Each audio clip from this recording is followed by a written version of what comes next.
Hello! Good afternoon. Today is July 1. So today is sineselebrate namin ang Canada Day. So today is a special day, so kaya gumawa ako ng menu. Makakain namin for dinner. So meron akong ginawa dito, may hinanda kami ni Mrs. na ito, yung iihaw namin, merong yan, very popular in the Philippines. Yung paanong manok, then yung tumbong or isaw, and then may barbecue kami, balingit, yan. So meron din akong pusit. So ito yung pinaka-espesyal. So gumawa ako ng T-bone, nag-marinate ako ng T-bone. And then after ng T-bone, siyempre, mainit ang panahon ngayon kasi 35 degrees dito sa Canada. So nag-prefer kami ng halo-halo. Yan nakakamiss kasi yan sa Pilipinas. Yan, meron kaming leche flan, ube, gulaman, corn, sago, nata de coco. So yun. So after nito is gumawa din ako ng mashed potato. So nagmas ako ng potato, yan. So yan ang pinaka-kanin namin, sidings. So gumagawa din ako ng seafood chowder. So kasi gusto ko nga sana clam chowder pero mas maganda kung seafood chowder. So ito yan, meron akong mga ingredients is gagawa na ako. So after kasi nito ng preparation is pupunta na kami sa backyard, doon kami mag-iihaw para celebrate yung Canada Day. So para mapil naman na natin na tiga-Canada tayo kahit na tiga-Pilipinas. Doon kami kakain sa backyards habang nag-iihaw-ihaw. So yun, i-update na lang namin kayo mamaya kapag naghahanda na kami doon o kapag nakaluto na kami. Kapag pupunta na kami doon sa backyards. So mamaya na lang po ulit namin tutuloy yung vlog. So update na lang po namin kayo. So konting update nga pala sa nalipatan naming bahay. So bali ito na yung bago naming bahay o ito yung bagong sala namin. So ang ganda lang dito sa Canada is meron mabubuting tao na nag-donate. So hindi na ako bumili ng bagong TV, may nagbigay sa akin ng TV na malaki, I mean talagang big screen siya. 55 or 65 inches. Then may nagbigay din sa akin ng sala set. Yan, binigay lang sa akin to actually. Then yung mga table na yan is, ito yung mga nakukuha ko sa condominium ng mga tinatapon. So medyo maaliwalas ngayon yung gumanda. Gumanda talaga yung sala namin na i-compare mo sa dati dun sa baba. Sa basement kami nakatira. So ngayon to upper level na nga. So kaya medyo maayos at unti-unti na rin namin naayos yung mga gamit na inilipat namin dito. Actually hindi pa kami tapos. So yun, marami pa rin gamit na hindi na iayos. So yan. Meron pa kami mga aayusin. So actually marami pa rin sa room natin, di ba? Nakatambak pa doon. Pero yung garahe ko is okay na. So yun. So yung unang update namin sa bago namin nalipat ang bahay. So mamaya naman habang nagluluto kami doon nag-iihaw kami doon sa backyards, is papakita ko naman sa inyo, i-update ko naman kayo doon sa mga tanim kong gulay at mga halaman ni Mrs. So malalaki na sila, malapit na silang magbunga. So yun. So update na lang ulit ko yung mamaya. Okay, bye-bye for now. Once again, nandito po kami sa backyard. So mag-iihaw na kami ng mga pogi kong anak. So yun, nag-iihaw kami ngayon ng barbecue. Then after na mga paay, balingit, pusit, yung isaw. And then lulutuin ko naman sa loob yung steak, yung T-bone steak. So gagawa naman si Mrs. ng halo-halo. Magbe-blender siya ng ice kasi wala kaming pangkayod dito na katulad ng ginagamit sa Pilipinas. So yun, tingnan nyo, nakaset up na lahat.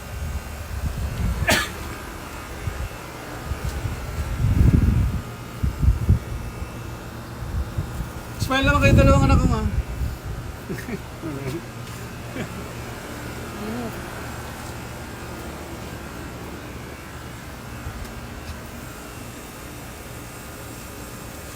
So, barbecue muna tayo. Yan. Oh, yeah, mo malakas. So, parang Pinas lang, ano?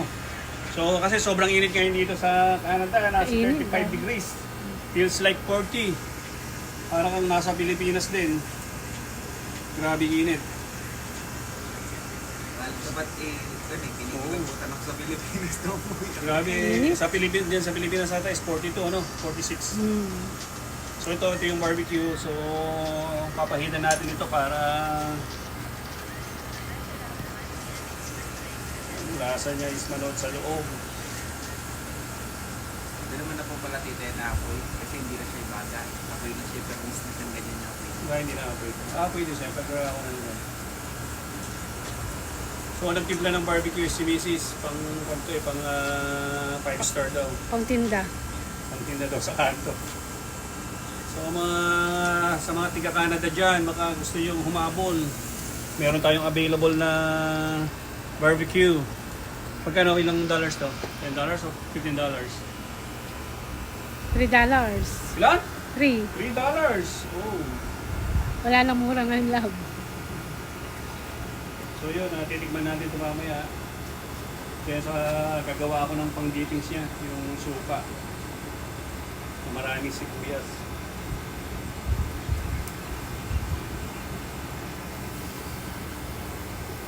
Hindi kahit ako bumili. So naluto ko na rin yung yung seafood potato chowder ko na ginawa sa loob. So pakita ko na lang sa inyo mamaya. Patikman ko nga yung dalawang binata ko ng seafood potato chowder na New York style. Actually ginagawa ko yun nung nandun ako sa barko, gumagawa ko ng soup. Gawin niyo pa anak, magbuwan kayo. Okay na. So itutuloy na ng anak ko yung sa init. Masisira yung cookies. Hindi nila yung sound nyo rito eh.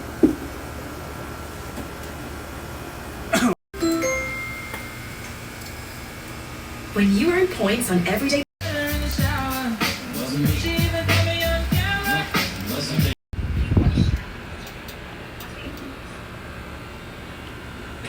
Tapos ang sinabing namin, pinakita, food. Oh. Ito lang, Tapos na namin i-prepare yung dinner namin. So nakapag-ihaw na rin yung dalawang binata ko, and then nakapagluto na rin ako steak, mashed potato. Ito yung New York's. Yan, yung mga ihaw-ihaw. May halo-halo pa tayo. Yan. Meron tayong New York style seafood potato chowder. So yan, may halo-halo, may steak, T-bone steak tayo, saka gumawa rin ng gravy. So yun, kakain muna kami. Then samahan nyo kaming kumain. That's it. That's it.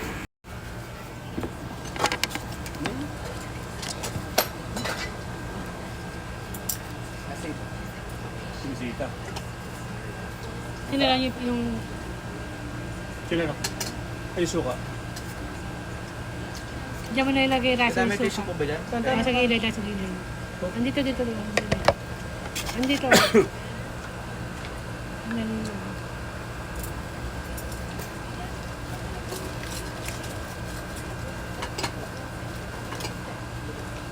Grabe ka lang center pa na. Oh, Ayan o. Ikaw ang nakukuha. naka-video na ba yan? Oo, sa'yo. Kain po tayo.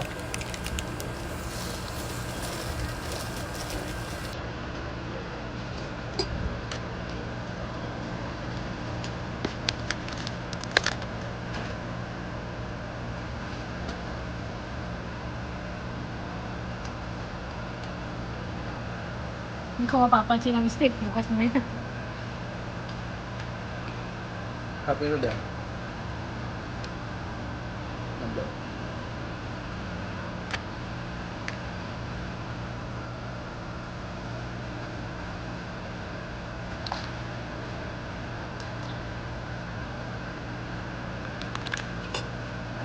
Matatapos yan. Ha? Matatapos yung limits yan.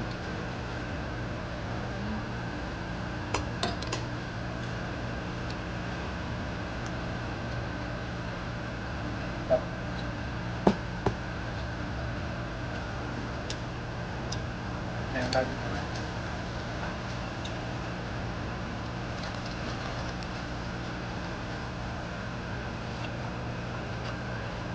Yung maliit, really. Yung mataba-taba ka na.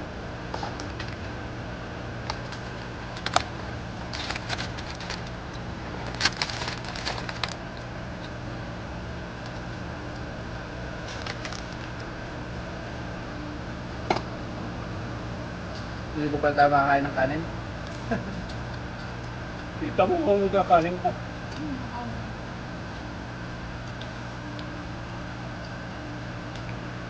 Tao. Eh. Banggo ka na. Ha? Kunin mo wala. Makalak Malas ka. ito. Tatlong beses ko na nakagat. Kaumbok kasi yan. Pag nalat mo minsan loob. Makalak lang. Ikaw.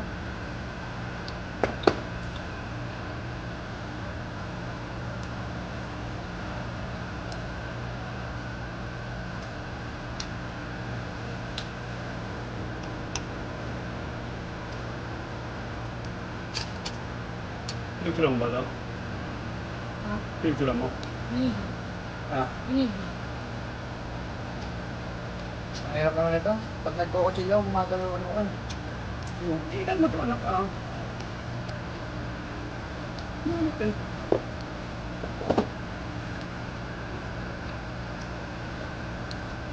Tatlong potato. Ano lang kumain nito? Hindi mo ng gravy.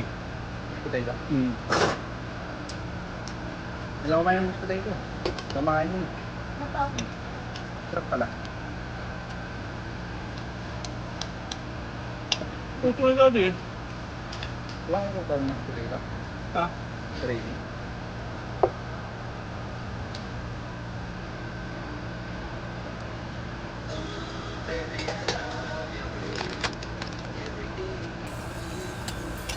Para may iba ka na sa baba.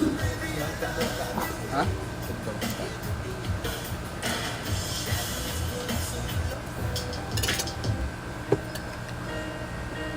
Kain tayo!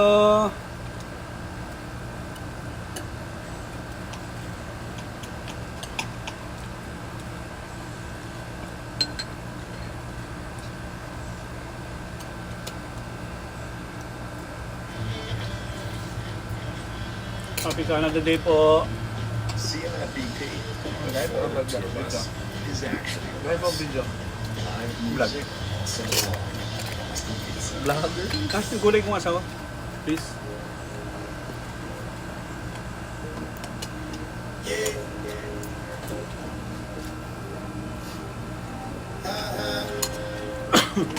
Laban, minute na lang. Okay. Pag malapit na. Alam na ako.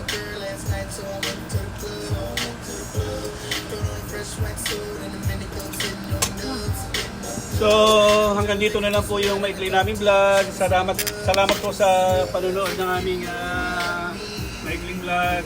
Sana lagi nyo kaming subaybayan. Like, subscribe, follow, and share na rin po. Bawal po, we love you. Happy Canada Day po sa inyo.